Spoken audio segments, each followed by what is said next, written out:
Assalamualaikum warahmatullahi wabarakatuh. Alhamdulillah, kita diberikan kesempatan untuk dapat melaksanakan pertemuan yang ke-6 ini dengan tema setengah putaran untuk bagian yang kedua.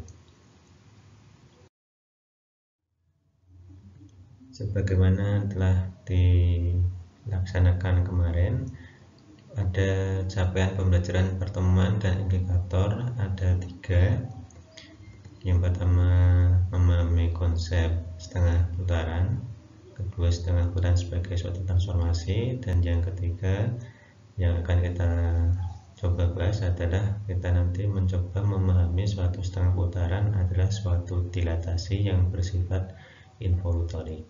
Dan ini nanti selaras dengan indikator yang diharapkan nanti Anda dapatkan, yaitu nanti menjelaskan suatu setengah putaran sebagai suatu dilatasi yang bersifat involutorik. Baik, selanjutnya kita masuk dalam materi, yaitu setengah putaran pada bagian yang kedua. Untuk bagian yang kedua ini kita awali dengan mengingat kembali tentang refleksi atau pencerminan. Definisinya yaitu yang pertama, jika A di G, pencerminan terhadap G dari titik A akan menghasilkan A sendiri. Kemudian yang kedua, jika A-nya tidak pada G, maka MGA akan menghasilkan A aksen, yang mana G merupakan sumbu dari ruas garis AA aksen.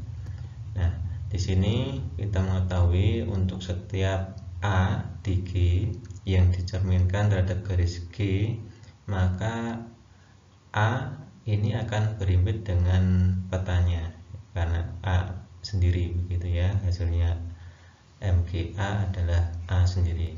Nah, titik yang demikian merupakan titik tetap, ya, dinamakan titik tetap atau invarian dari refleksi.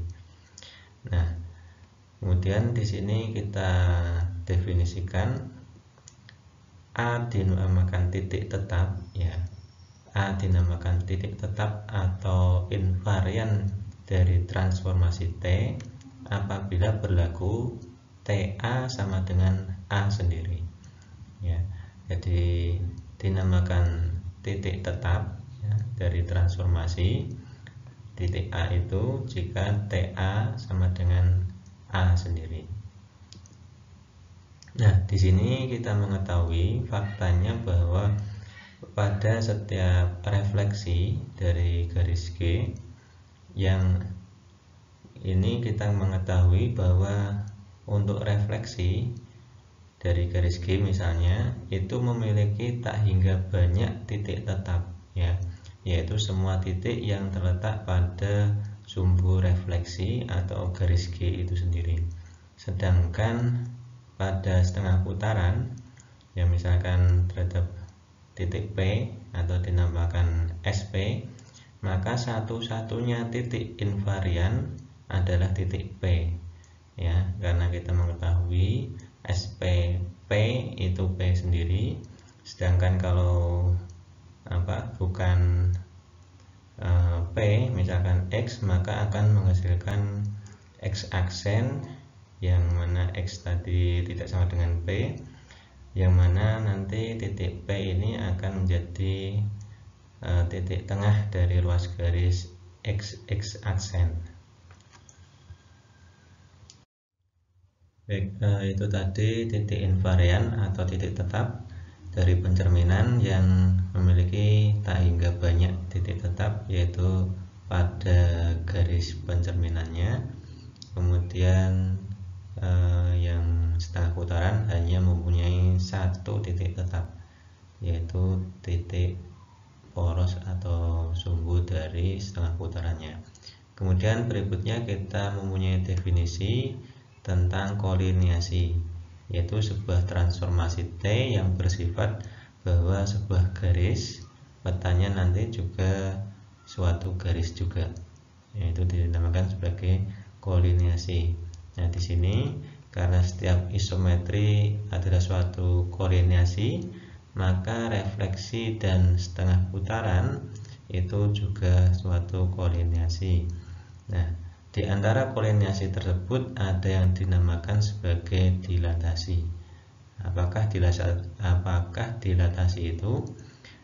Di sini yang dinamakan dilatasi yaitu suatu kolineasi dinamakan sebagai suatu dilatasi jika untuk setiap garis G berlaku sifat dilatasi G atau delta G, ya, hasil dari dilatasinya sejajar dengan G itu sendiri.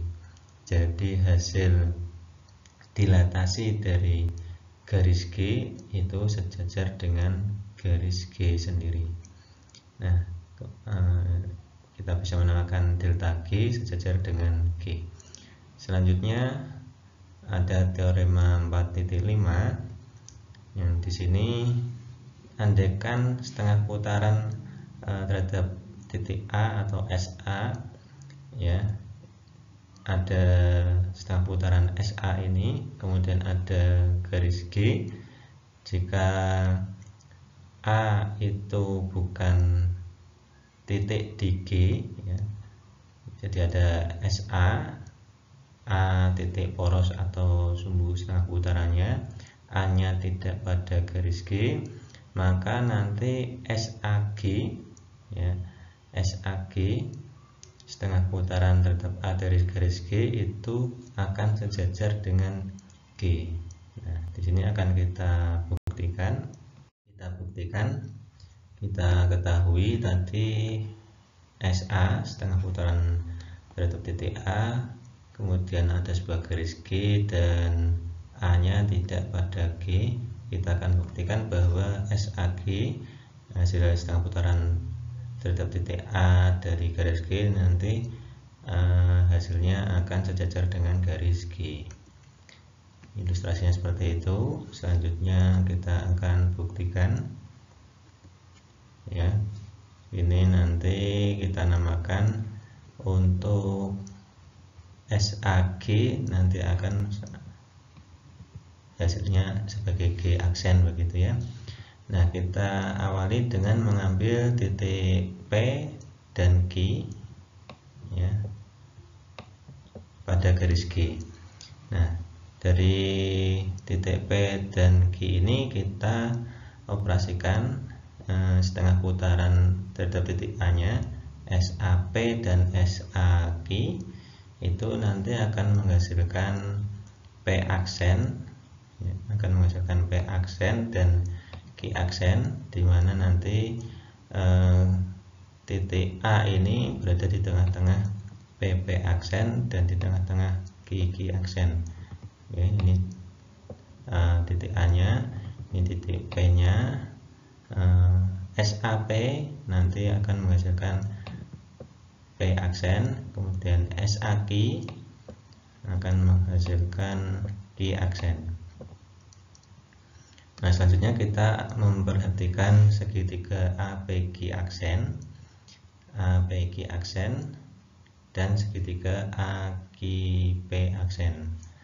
Nah, dari ini, maaf, ini ada yang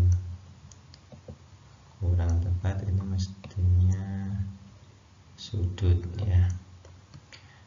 Oke, sudut PAQ, sudut PAQ aksen, PAQ aksen, ini sudut PAQ aksen dengan sudut QAP aksen ini sama, ya, karena bertolak belakang.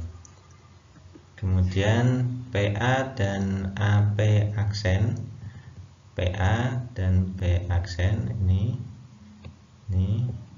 ya, ini dengan ini sama, ya. Kemudian QA dan AQ aksen, QA dengan AQ aksen ini juga sama. Nah, Dari sini kita memperoleh sisi sudut sisi, sehingga segitiga APQ aksen dan segitiga AQP aksen itu kongruen. Nah, dari kongruen ini kita akan memperoleh di sini PQ aksen ini ya, PQ aksen dengan QP aksen ini sama karena dari segitiga dua segitiga yang kongruen. Nah, karena sama jaraknya, maka garis G ini sejajar dengan G aksen. G aksen adalah SAG atau setengah putaran dari garis G terhadap titik A.